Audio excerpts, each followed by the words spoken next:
Hello and welcome once again, everyone, to the OB Talkwire podcast.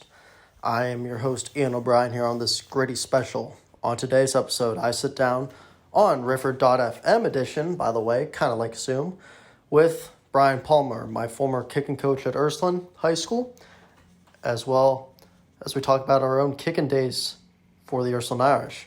We also talk about with Brian Palmer what Division I FBS schools he played against, of course, his time at Youngstown State, the differences between college football and high school football to there and now, the whole Cleveland Browns situation going on, Palmer's time at Seabury McKinley, and how the experience was for him, along with a few laughs here and there. Once again, I want to thank everyone who has listened to the last 3 episodes of OB Talkwire, especially the one with my brother Michael, aka Cato, and all the support I've gotten with this podcast. Now, without further ado, let's get on to the show. Welcome, everyone, once again, a brand new episode over here at OB Talkwire, and it's a gritty edition over here. Once again, episode 4. We've had 3 episodes so far. If you didn't check the last one, it was with my brother, Michael Conkey. We talked a lot about music. And again, of course, the podcast does deal with some different genres and different stuff, sports, music, just everything they like to talk about, video games. I mean, hey, PlayStation 5s are hard to find now, so you better go online and order them quickly. But now today I'm joined actually by he's a former kicker for YSU, for Youngstown State University, the grit school, as we love to call it. My kicking coach when I played for Ursuline 2013 and 2016. Also kicked for Miller Ridge. I'd be the man himself, Brian Palmer. Welcome to the show. Thanks for having me. So, real quick, it's been a while. What have you been up to over here in these last, 4 years that we've spoken? I mean, I only see you at, like, tailgates now. Yeah, it's been rough having 2 boys. They're starting to get in on things. They're on Saturday, so it's been hard to get down to YSU games. If I do show up down there, it's like at the last minute. And just been teaching and coaching over here at Poland Seminary High School. So you've been coaching at Poland now. You've been all over coaching. So when did you start going to Poland? After my last year at Sebring. So I was at Sebring, I think 17 to 18. 19 was my first year at Poland. That's when we made our big run into the Final Four, won the regionals, and fell a little short of making it to the state. Just by a little bit right there. Does Cole McFadden ever come by Poland anymore? He stops up here once in a while. To see him usually down here working out or doing a little bit of kicking, but then he comes to the Poland camp, youth camp and stuff like that, talks to the kids and stuff. Yeah, I didn't know. I know there was a little bit of some youth camps going on, and did you already have those, or are they coming back up over here in June, July, maybe? We just had it this past last Monday, Tuesday, and Wednesday. Last Monday, Tuesday, and Wednesday. Wow. And what was it? What was it all? Was it just all positions? Was it just different like drills were you doing, or was it just hey, we're just gonna practice a little bit here and there? It was. They did a lot. We did a lot of skill positions, individual positions, offensively, defensively. We did like 40 times, things like that. They make it like a combine kind of thing to get them a little excited. And at the end, they just like everyone, they played ultimate football, and the kids just love that more than anything else. Ultimate football. I haven't played that game in a while. All I remember really from my childhood days is flag football. I don't think we ever played ultimate football. Yeah, it's a rare thing. What's the difference between ultimate and flag football? Ultimate is where you're allowed only like 2 steps, and you have to keep passing the ball. It's almost like rugby if you think about it. So, but are we might have to do a little clean rugby here, are we? We're not having kids try to bop each other. Right? Oh, no. Like 2-hand touch. 2-hand touch. Has anyone ever got super rowdy where they decide to just drill a kid? No, not yet. Not yet? Not yet. Do you think it'll happen soon? Hopefully not. I hope it doesn't. You don't know about kids today? Because tell you what, I'm a sub teacher. Well, they're rowdy. Yeah, you never know what will happen.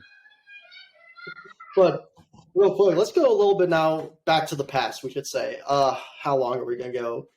2000, around early 2000s. So you kicked for Miller Ridge. Yep. All-state kicker, if I'm not mistaken, right? Yes. Was all-state, okay.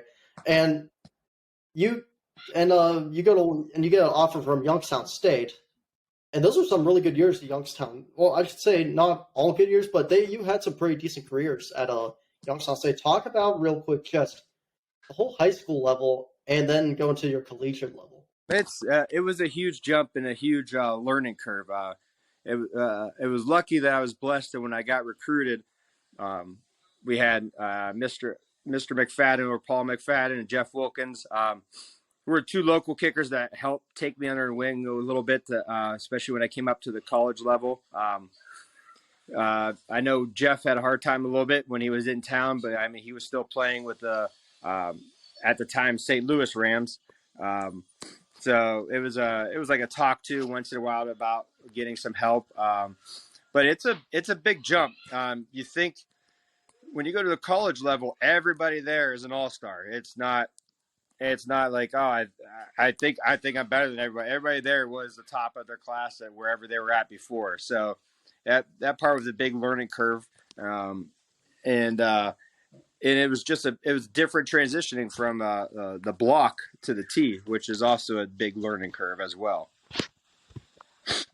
So, because whenever we practice at Ursuline, you would always have me use the block. I remember I went back to a 1 inch, and you basically forced me to go back to a 2 inch over here, even though I wanted to stay with the 1 inch Palmer. Right. But really, what block did you use in high school? Were you more of the 2 inch, or were you more of the 1 inch? I used the 2 inch when I was in high school.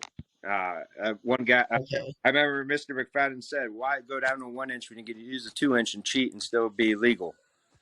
Because you're able, having a 2 inch, you're able to get more power, get more height.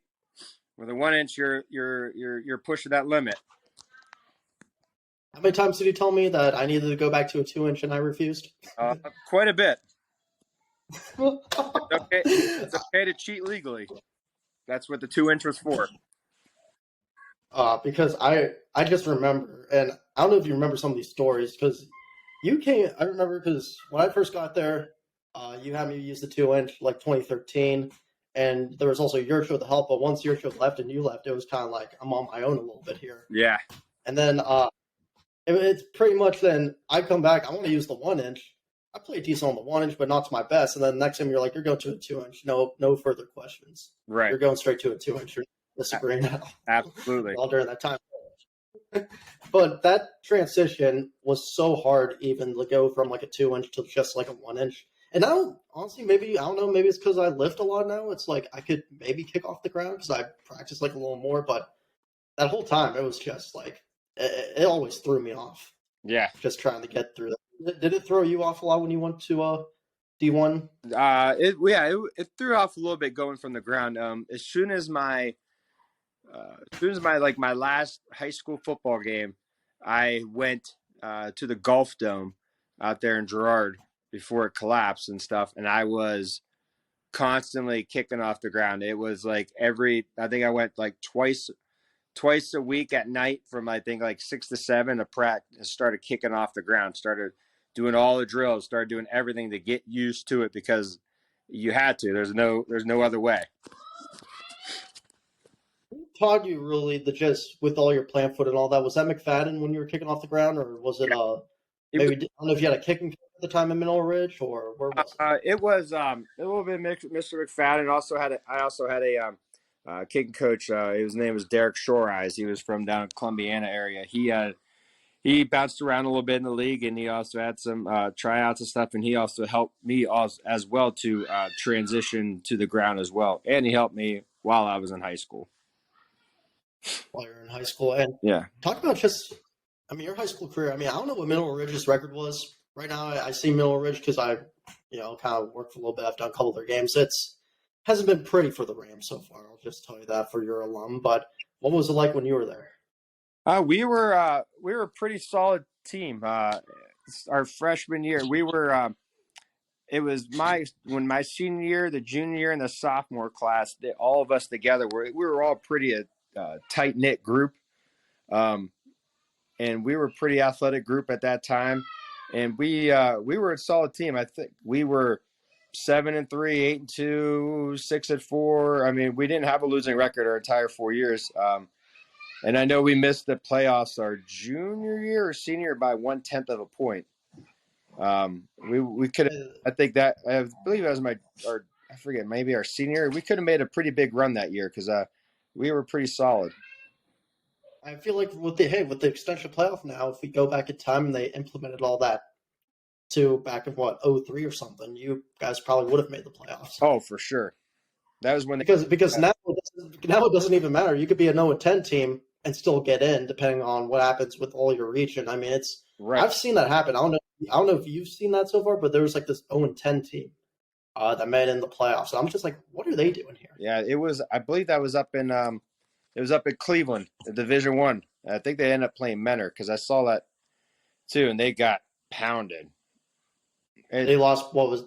Didn't they get like was it 80 scored on them, or was it not that? It was like 50. much? It was like 50 or something to nothing. 50 or something. What I thought 80, but I could have because it's Menor. Yeah, maybe that's why I thought Menor was a really hyped program. But it seems like though, even when I was there and when you were coaching me, it seems like again we always had a big playoff run going on.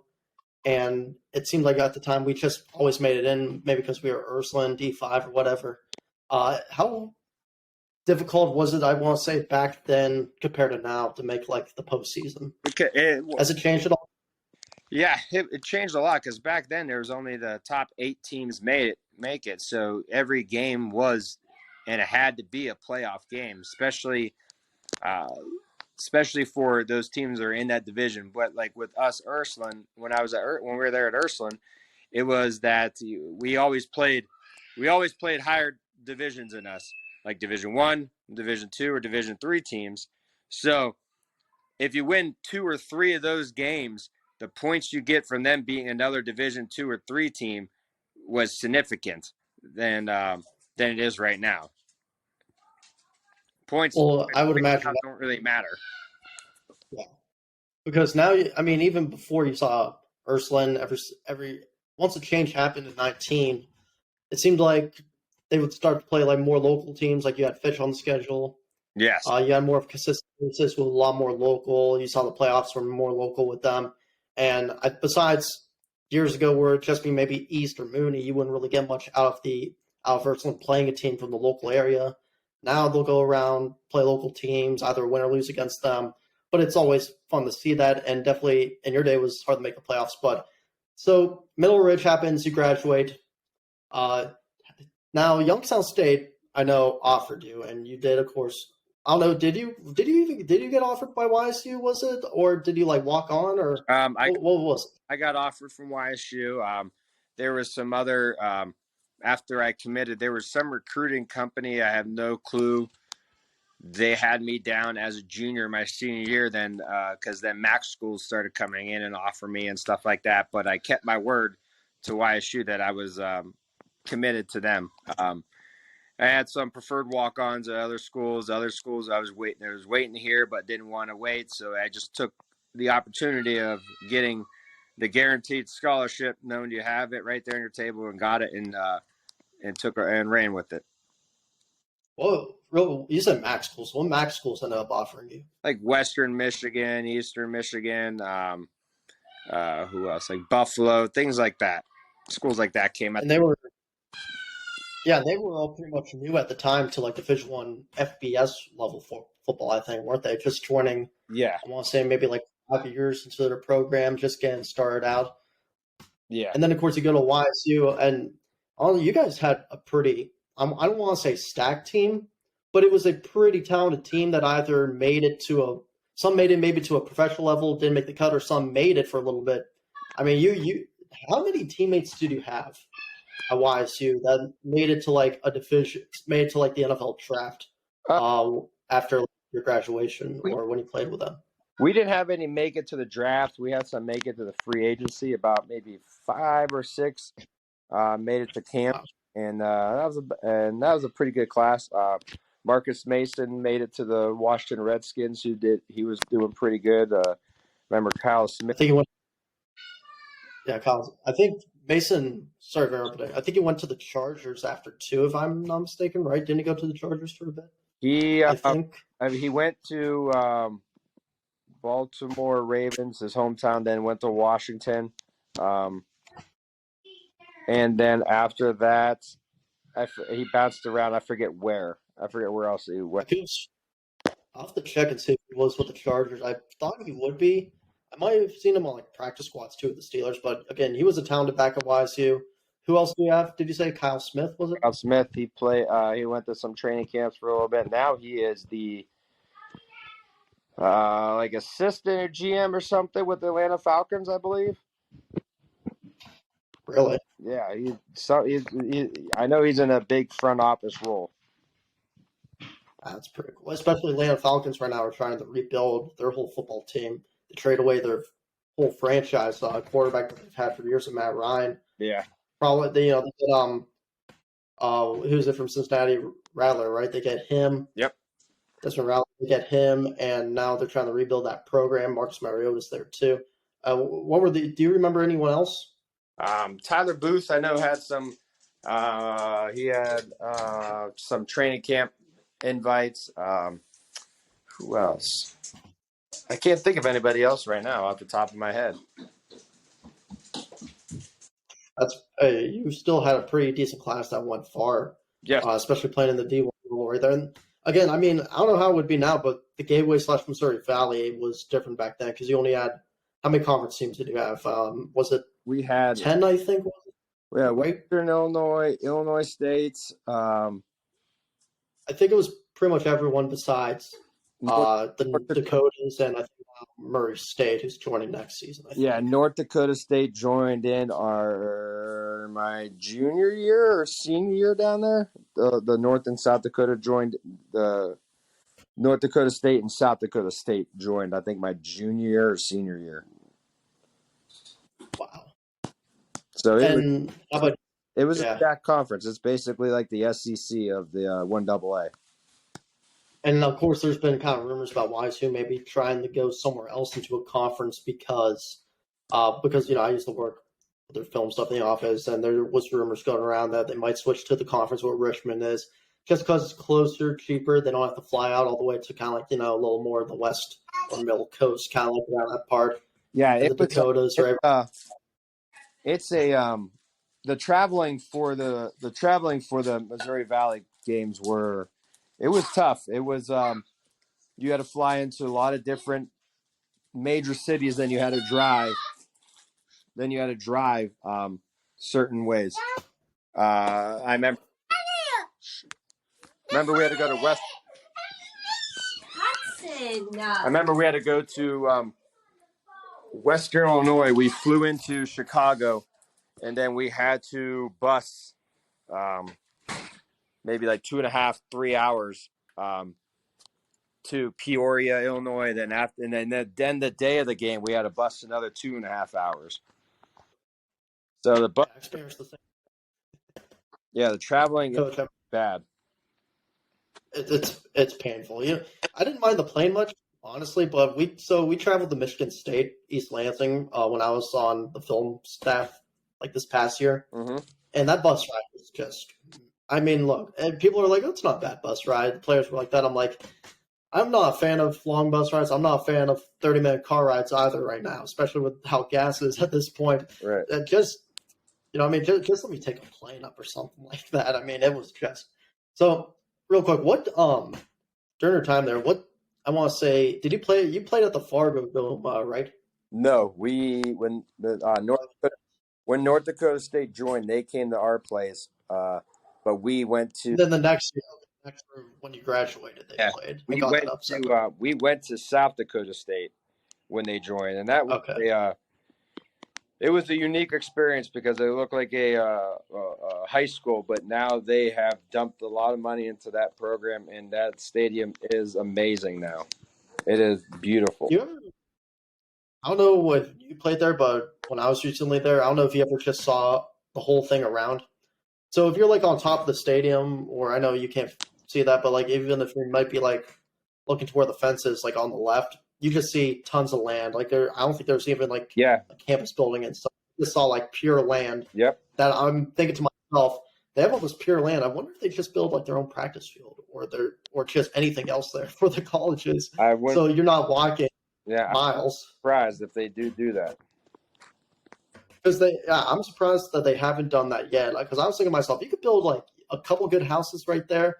I mean, college is a lot about partying too. There's probably a party house that you could throw right by the stadium. Yep, absolutely. But you played there, and then of course during your career, you played a bunch of Division One. I mean, I remember watching you and Youngstown State play against Ohio State twice. Yeah, I think the game against Penn State. I remember that was on ESPN, and then I think how many stadiums of like a Division One caliber team did you play in? We played at Pitt. That was a year that they were loaded. It was like Takeo Spikes. That was Weinstead was the head coach then. They were loaded that year. And then we played Ohio State 2 years, and then we played Penn State. Ohio State was pretty stacked as well. Yeah. Especially your second time against them. I mean, what's players? So you basically played against how many? You played against two, basically. Terrell Pryor, Beanie Wells. Yep. Who else did you play against during that time? Was Antonio Pittman? He was gone already, wasn't he? Yeah, he was gone. Still? Yeah, he was gone. We played against Beanie Wells, Laurinaitis. I forget who else, but yeah, that they were stacked. That was the year that we end up hurting Beanie Wells that game, and that kind of like Seth. Yeah, that kind of hurt his career a little bit because he never recovered actually from that injury. Yeah, I'm pretty sure there were a lot of Buckeye fans that weren't too happy with some Penguins that day too. Nope. He probably, I don't know if he had to get escorted out the stadium as quick as possible because of that injury, but no. Luckily, we didn't. No. Luckily, you didn't. But so you played against. I mean, and just looking at the sides, how big were because people see them, from a distance or on TV, from just a point of view. Say you're on the extra point line and you see the defense coming at you. Just how big were they? They were good size. They were right now, back then. I think the gap between 1AA and 1A was a little bit bigger, but now I think between the gap 1A and 1AA, it's pretty much almost closing in. I feel, except for there's certain like SEC schools and things like that, but other Division I schools like. To me, like the MAC and stuff like that, the gap between the MAC and 1AA is pretty much, to me, is even. But when you get up to the higher Power 5, obviously the gap's going to be significantly bigger. Yeah, I would imagine so, and especially because again, as you said, everything now. I think some of the sizes are different too. I don't know exactly if like some players got smaller or bigger because. I'm thinking like around this area, we had how many D1 athletes back then? We had a bunch. We talked about that. Me and a couple of friends. Back in the day, it was you probably had like 10, maybe 10, 12 guys going D1 MAC and stuff like that. This past year, I don't remember off the top of my head how many are going. I could probably count on one hand how many were going D1. Yeah, I know McElroy from Ursuline. He's going to Marshall. That's really all I kind of know. Right. I think Brady Shannon, if he decided to stay quarterback, he would have had a shot at going playing maybe like in the MAC or the FCS, but he decided to stick the baseball route. I think that was smart on his end. Right. I talked to him about that yesterday too. He said it was smart about on his end pretty much during that whole part of his career. But it's just crazy how it seems like I don't want to say it's declined, but it doesn't have it's not as it used to be. I think again that's population part too. Yeah, I think football around the greater Youngstown area has declined a little bit size wise. Even the amount of kids going out playing football. It's the generation of kids these days. They want instant gratification. They want it now. They don't want to have to work for it. But back in the day where you were playing, I was playing, people had to work for what they want. I remember my dad told me this, and I don't know if you ever heard this. I think I told Kemp this before. But he, because I would think it was my sophomore year, maybe beginning junior year before I started a couple games. I wasn't getting a lot of playing time. And I'm basically one of my dad. He's like, it's not my problem. You got to fix yourself. That's basically what he told me right there. He's like, you got to fix yourself. I'm not doing your little work for you. You got to go earn your stuff. Right. You got to go earn your stripes. Right. And pretty because that's basically what, and I feel like a lot of times nowadays, people are just babying like kids a little bit too much right there. But with me, they're like, no, you gotta go earn your stripes, go earn your spot. You know what I mean? Absolutely. Like when you got the opportunity, thrive for it. Absolutely. But and that's I feel like that's changed in a lot of the ways. Oh, it has for sure. The kids think they're guaranteed the starting position. Kids think they're guaranteed the scholarship. Then the other thing is parents think that their kids are the greatest athletes in the world, that they are going to be Division I. But then when reality hits, they're... Hello, everyone. We're going to take a short break real quick in the broadcast and want to let you know that this episode of the OB Talkwire show is sponsored once again by Liquid IV, Fake It Till We Make It.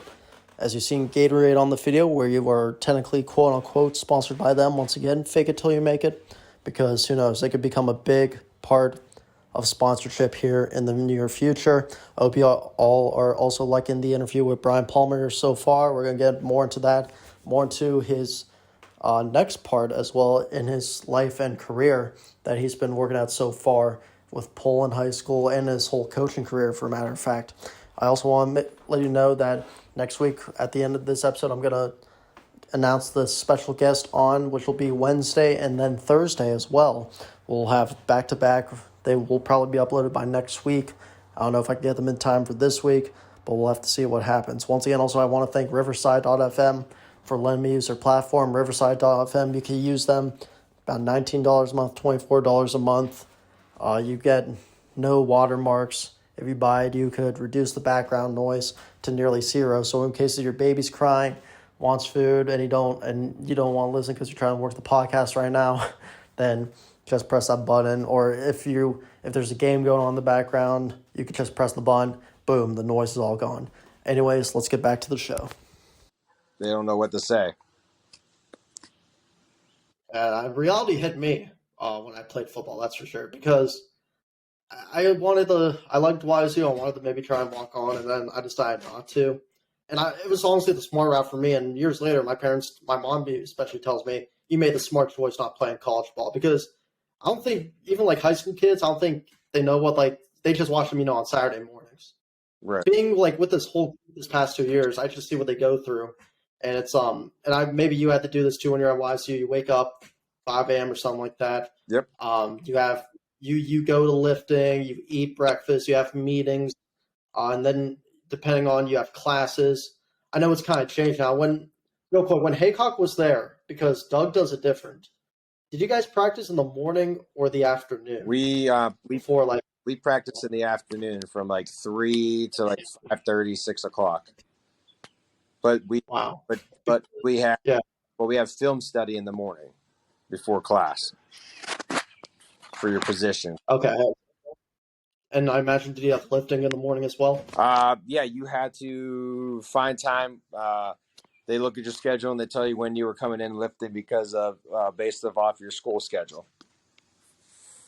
Yeah, you see, it's kind of different now. I don't know if you know how Doug does it, but it's pretty much different from what Haycock and Bo did, where, okay, you come in the morning, breakfast, weight room for an hour or so. You immediately go to film and we start practice in the morning. Some might be leaving for class maybe a little bit earlier, I want to say maybe hour before practice ends. But besides that, they do it. And it's smart, honestly, that they do it like this because they get out of the way and you don't have to worry about who has, say, a 4 o'clock class or a 6 p.m. class or something like that. I think it's probably do you think that's the smarter way to do so, and that more colleges should do it like that? Well, yeah, that's I think it all varies on what the coach is used to and comfortable with. A lot of the times when coaches had the morning practices and stuff like that, it's to deter kids going out the night before, because you can't go out and party and stuff like that. You got practice at 5 or 6 a.m. Well, that's what that deters a lot of that aspects. But yeah, I always like the afternoon practices. Morning practices is a little rough because your body's not used to getting up and moving around and getting loose that quick. At least during the day, you had a chance to move around and get some food in you at lunch and stuff like that, and all that before you get out to practice.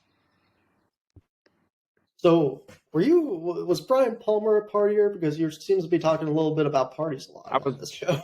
I towed the line a couple times, but I stayed in check.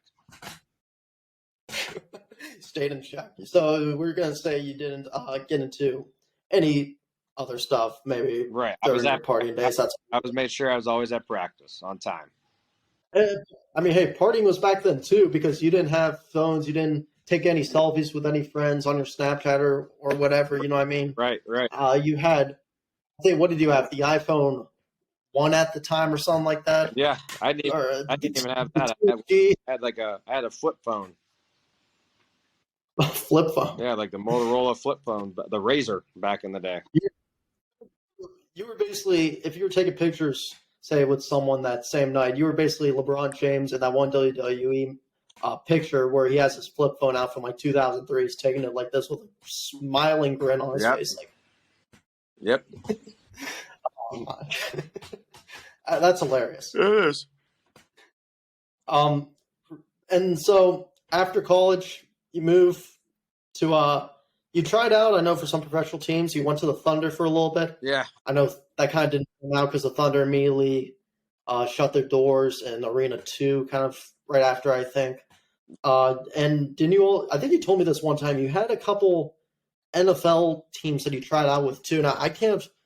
I think did one of them tell me that it was the Did you tell me it was the Jaguars at one point, or was it? It was like a group combine out in Las Vegas. A bunch of the teams were there, but that was about it.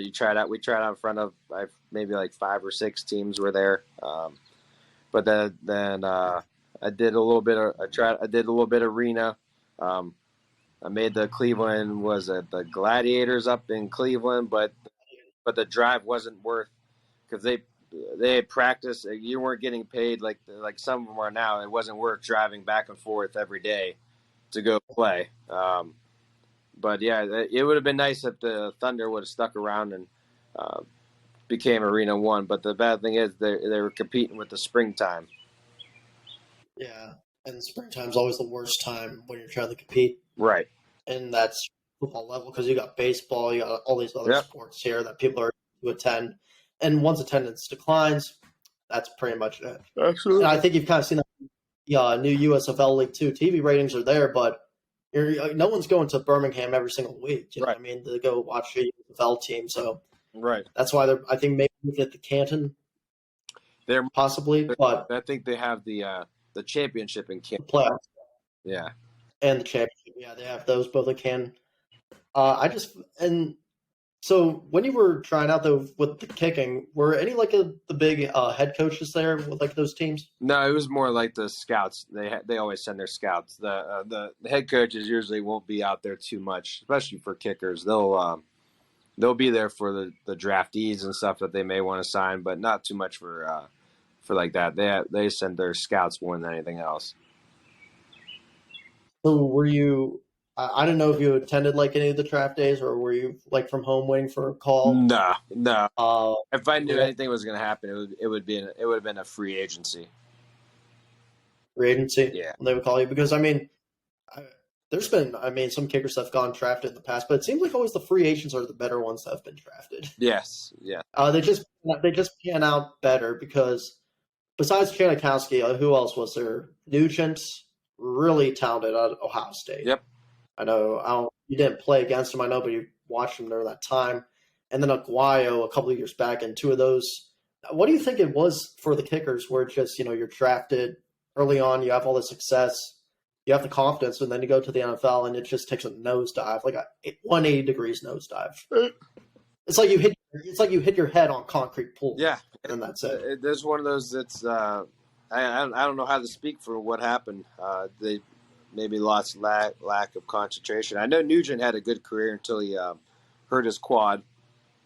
Janikowski was good. Aurora, I think he's still in the league, but I think he bounces around left and right. I honestly don't know what it is about being drafted and being a free agent of how kickers are in the NFL. If you had any team that you wanted to kick for, what team would it be in the NFL? Probably the Browns for sure. Probably the Browns. I mean, look, the Browns are under a lot of controversy right now. I'm just saying, I wouldn't like to be in that building at all, just because that would just be. Would that? I mean, because I guess we go off topic a little bit with that Browns, but your thoughts so far on what's been inspiring in Cleveland, Ohio?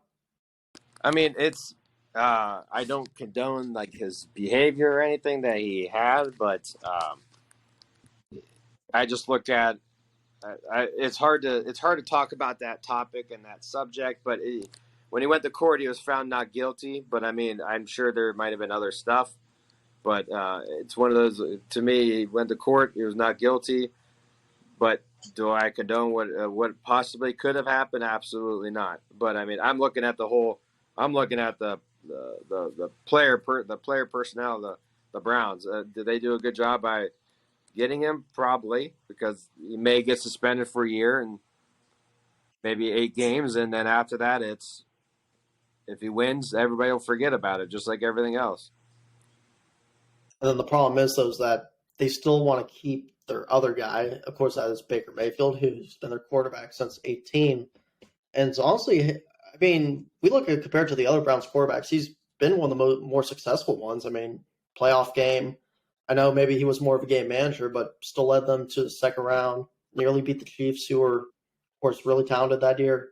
I mean, hasn't really had much of a bad showing, and whenever it's been like that, it's been either he's been hurt, or of course 19 when he was in a whole entire like different offense than what he had before. Right.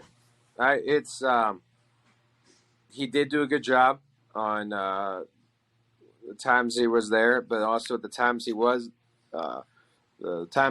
there, he does make a lot of mistakes, forces a lot of things. I don't think he reads through all of his keys.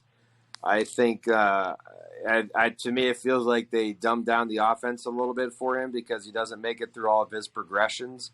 I mean, I liked his attitude and everything else like that, but I think this past year or so he gambled on himself and he failed, and now he doesn't know how to check his ego and doesn't know what to say now and how to act because he never thought this would ever happen to him. Yeah, and it's an unfortunate situation if you are a Browns fan because Absolutely. there's been so many people. I'm not going to buy a Deshaun Watson jersey. I'm not going to buy him because of what's going on. And, again, a lot of these kids go to these games, and a lot of kids, who have maybe like daughters or wives, like, I mean, people who have wives Right. go to this game as well, maybe with their boyfriend, their husband. But, I mean, it's just like you see a figure like maybe say like Deshaun Watson doesn't even get suspended. You see him on the field week. Browns, I think, at home. Week 2, is it? Or week? Yeah, week 2, I think. Yeah, week 2, they're at home. I mean, you see that week 2, and all of a sudden, I just feel like it would be like silent almost. I mean, it'd be like a situation where you're not even like going to have a crowd or cheer, even if he scores like a touchdown right there. Just because of like what's going on. Right. It's one of those. Excuse me. Get your yawning. It's one of those. If he wins, everybody will forget. It's just that's the way society and culture we are in. If you win, you forget everything. Everybody forgets what all the other athletes do when they win. Winning is the key to everything. But pretty much. But I mean, I remember one thing was Charles Barkley once said, if your kids are looking at me as an athlete as a role model, there's a problem. There's so many other people in the world that should be their role models, like parents, friends, other stuff that should be role models instead of looking up at athletes. But again, athletes are more popularity or have more popularity in the society than I think we should give them. It's like say you do something, you're basically ruined for your whole career. You're a professional athlete. You may go to prison for a little bit, or you might get suspended for a little bit. But if you play good, say like no matter what sport it is, you're automatically like a hero to them. Yes, kind of is what it is. People will forget it just like snap of a finger. Absolutely, that's how it goes. Yep. And so, going back on a little bit of topic with Youngstown saying all that. So you graduate. What's next then after graduation? Now, did you, because I know you're teaching now as well, you've been a teacher for a while. Yep. I don't know if you went there for your teaching degree or anything, and that's what made you want to become a coach, or Yes. what was it? Yeah. When I got done playing, I wanted to go and kind of do like a GA, become a grad assistant or something. But that role is hard to get into. A lot of the times it's given to former players at all their schools where they get done playing college ball.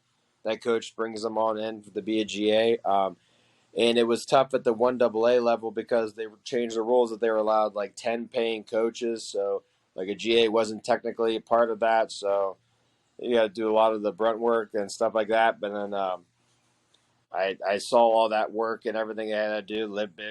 You hear the stories about everybody I talked to that's a GA. They slept in the office, didn't even leave the office. It was like, all right, I love college football a lot, but not enough to sleep in the thing and stuff like that. But I know you got to put in your time. You got to put in your time and effort and everything. But I mean, that's why I kind of enjoy doing the high school level because it's awesome to bring about what I learned in college about recruiting and everything else like that. Even knowing about the professional level with talking with friends and being able to bring it at the high school level, it's kind of a winning experience to be able to teach that to the kids. So what was your first high school stop then? Was it Ursuline or was it anywhere before? My first stop was at Cheney with Coach Protopapa. Coach Propa. And now I think he's coach for Latonia, right? Yep, yeah. Or is that another? Yeah, that's the same one. Okay. Same one, yep. Yeah, and then you went to Cheney. Cheney closes down. They become a tech school for a little bit before they get their athletics back. Yes. Then it's Ursuline, I think, after that, if I'm correct, right? It was, I went to Cheney, then I went to Struthers, and Struthers to Ursuline. Struthers to Ursuline. And then that's where you met me. Yep. So do you remember the first time that we had a conversation at all? Yeah, I think it was like with Yurcho there, I believe. You were a freshman and stuff. I know you were a little nervous and everything else. I know you were a little nervous. I know you were very. I know you were. The good thing about you were very particular to details and wanted to make sure you get everything done the right way.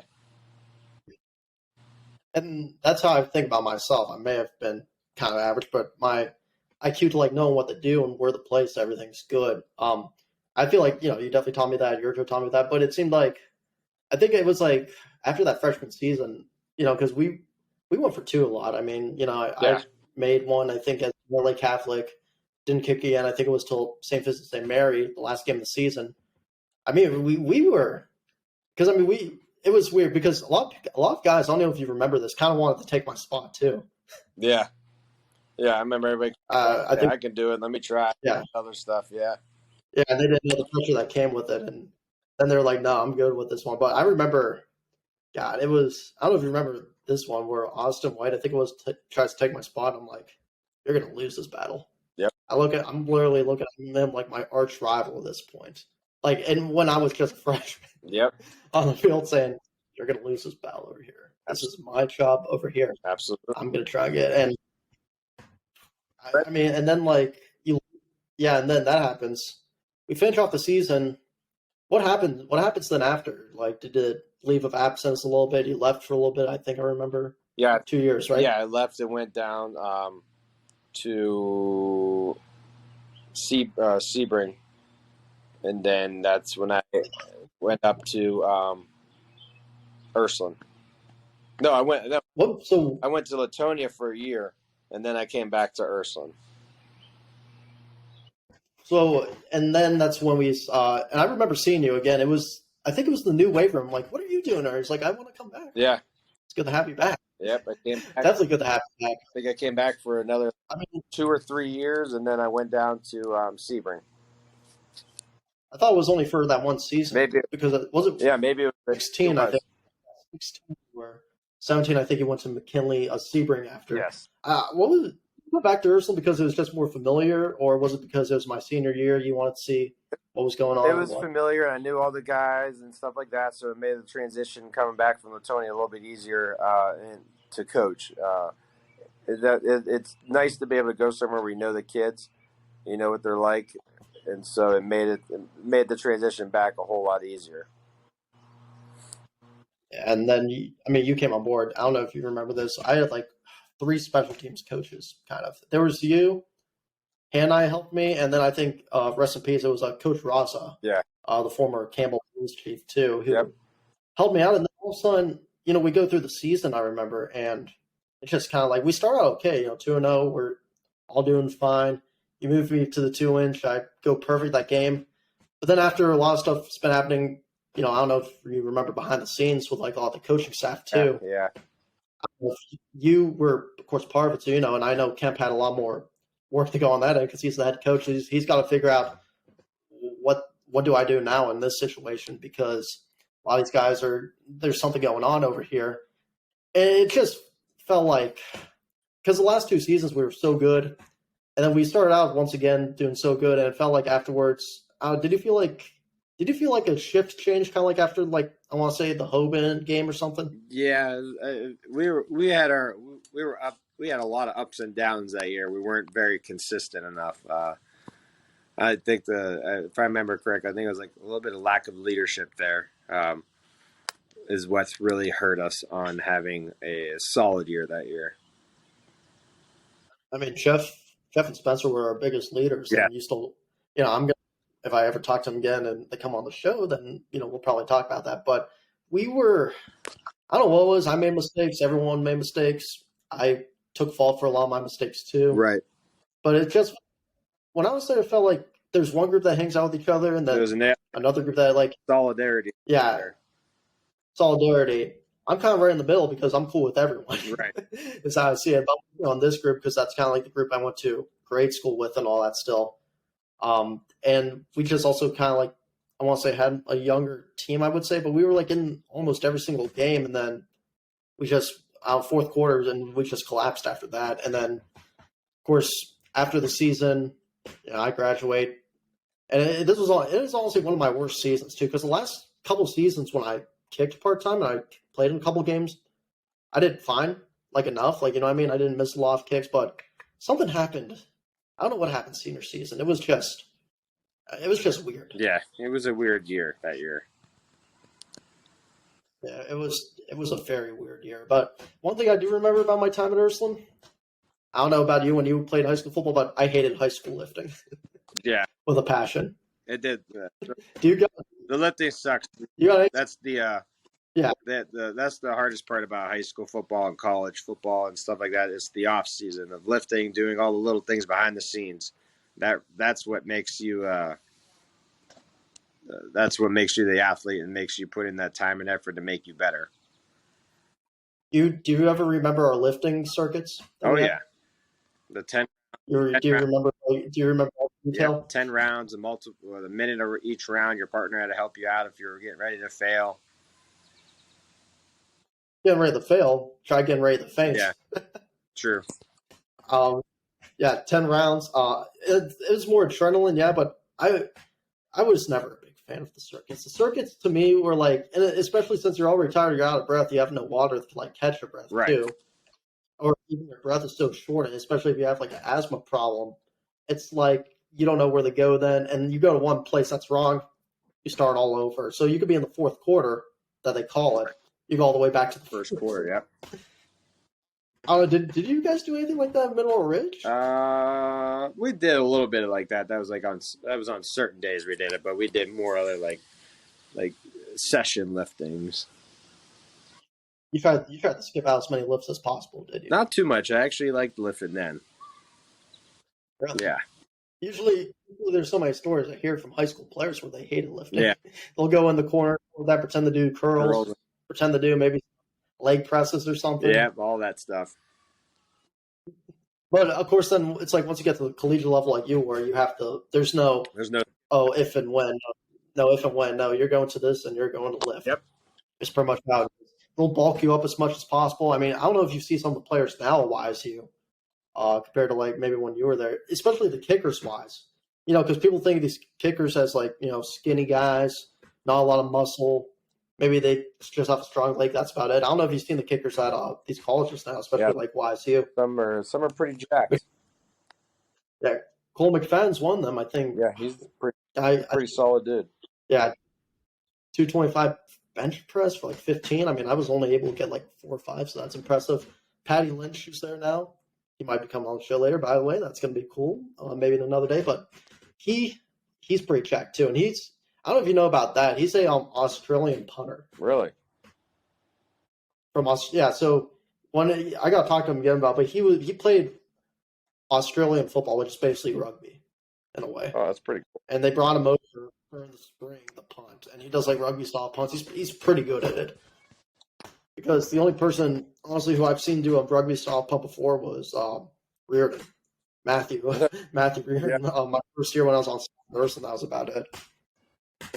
Yeah, that's pretty. And it's pretty cool. But it seems like then afterwards, so Ursuline ends, you go to McKinley, and your reaction, what was your first reaction kind of like when you got in there? Because McKinley's just a small school. You don't have like the athleticism, I want to say, or the bigger kids as you would do in a different high school. So what was your thought going into being the head coach? It was a good learning experience there. I probably experienced things there as a head coach that no other probably head coach has ever dealt with in 2 years, and compared to other people have never dealt with in probably 20 years. The numbers were low, but the kids, I'll tell you what, the kids, their effort and their heart, and they still showed up to practice every day, still wanted to try to get better, still eager to learn. When I went down there, we had to update a lot of different things offensively. They had a big learning curve from what they were taught from when I came down there. So that part was a little bit was a little difficult, but they caught on. They bought on. I believe when I was down there, lifting numbers in the off season were the highest they've ever had before. The both 2 years. How many lifting numbers? We had probably like 18 on the team. We probably had like 10 or 11 at lifting all the time. And while other kids were playing multiple sports, so that's the hard thing down there is the boys' numbers are low. So all the kids that do play sports, all play all 3 or 4 of the sports. So they they have to do it. Because people have been saying that school is probably going to be like a Chalker and not have like enough kids like how Chalker is now. I don't know if you've seen Chalker, but yeah, they couldn't compete in the season because they're so low. Like they're playing. They haven't, I think, even they're playing what? I think JV for the JV schedule this year or so. Yeah, that's why I heard JV schedule. But I mean, they can't even field like a whole like varsity team. You can't even compete in like a playoff type of level. Yeah, they might, just because of all this. Like they might be. Did you feel like that at Sebring? I think they may be close to that. I know a lot of the kids that I had when I was there. A lot of them were a big class, and they all graduated. So I don't know what the numbers are like now. They don't have a junior high team, so that kind of hurts with your numbers. I wouldn't be surprised if maybe there's some 8-man football around this area. So that's the part that's going to be very interesting to see what happens.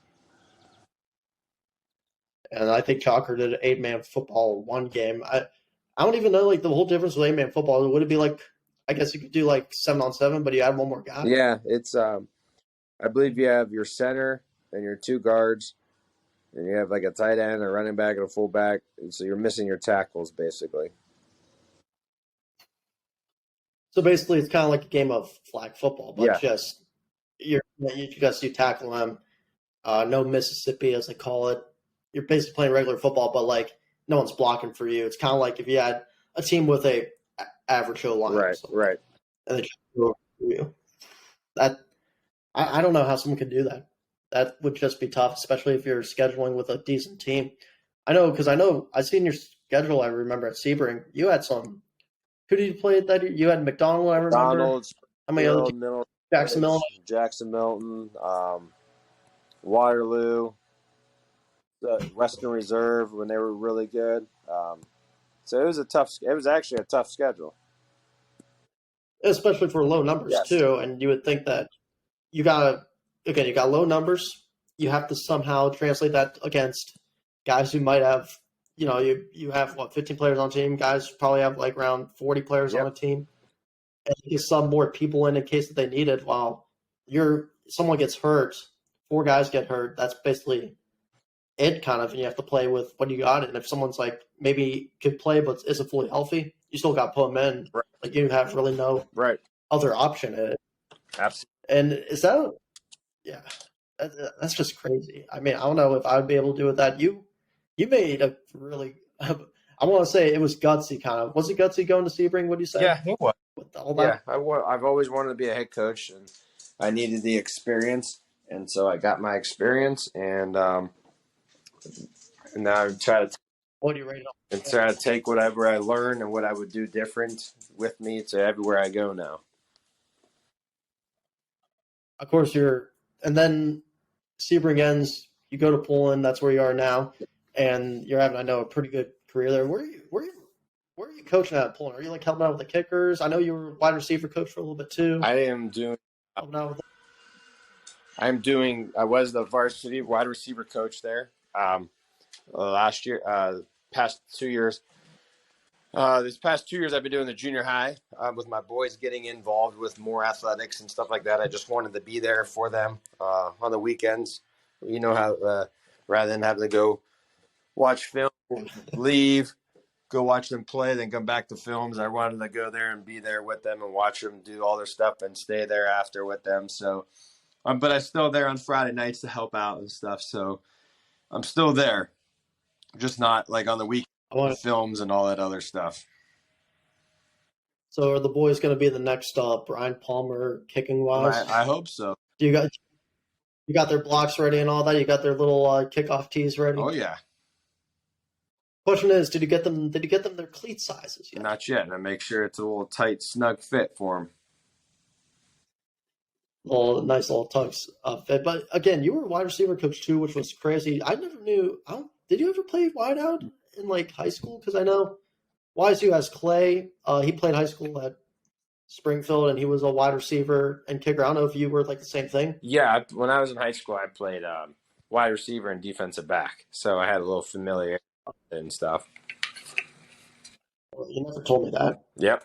I never knew that he played wide out. I just thought you were there because they needed like someone else on that coaching part. But you're basically wide out DB. That's pretty cool. Yep. I mean, did you ever moss someone? No. I'm the white boy. I don't got the jumps. I mean, hey, you could have been the next Cooper Cup. That's true. Come on now. You could have been like the next Cooper Cup right there. Just have quick speed, break away on the DB, do like one little juke move. You're gone after that. Come on. That's right. But anyways, it was a really good opportunity having to talk to you over here, Coach Palmer. Thank you so much for coming on. For having me. Again, of course, anytime. Again, this was Coach Palmer, everyone. Former kicking coach for Youngstown Ursuline, wide receiver coach as well. Varsity assistant or junior high assistant in Poland. Former head coach also at Sebring McKinley once again. You'll probably be seeing him if you're around the Poland area. You'll be seeing him a lot this year, coaching up some wide receivers possibly. Yep. Is that right, Coach? Yep. So I can't wait for that, and I know you guys got pretty good schedule. Hey, I'll be seeing you, I think, for the Niles Poland game when we have that scheduled for our broadcast. Sweet. So I'll be seeing you then. I'll be seeing Coach Kemp then. It's going to be like a little family reunion. We might have to get all a picture. We'll have to. That'll be like in October though. But once again, thank you so much for coming on to OB Talkwire. Once again, if you want to follow me over here, everyone that's listening, once again, it's going to be on Anchor Podcast, YouTube, now over here, of course, on Riverside.fm. Really good streaming service to have for them. Really good recording services to have too.